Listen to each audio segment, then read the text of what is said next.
Whole house. Oh my God.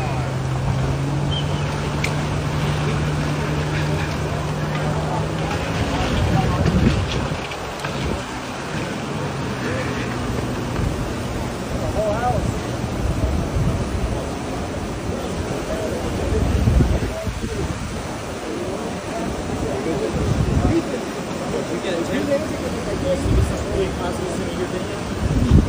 It's like 3 minutes long.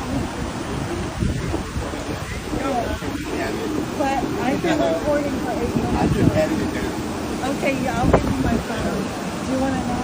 Oh, yeah, I can do it. Yesterday morning, before Hurricane Helene passed by Cedar Key, I mentioned worst case scenario, storm surge would reach the roof. And we saw overnight, the peak of that surge, a wall of water crushed this tiny island, and it took out the faraway inn. Every building has been completely destroyed by that water brought in by Hurricane Helene. I mentioned these red steps in that report that was left behind from a cottage that used to sit here that was wiped away by the storm surge from Hurricane Idalia just a year ago.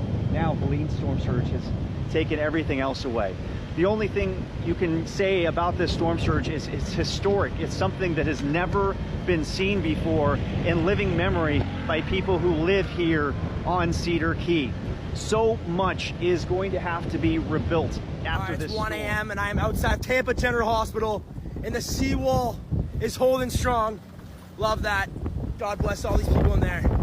But yeah, this is crazy. Completely flooded. Storm surge is nuts.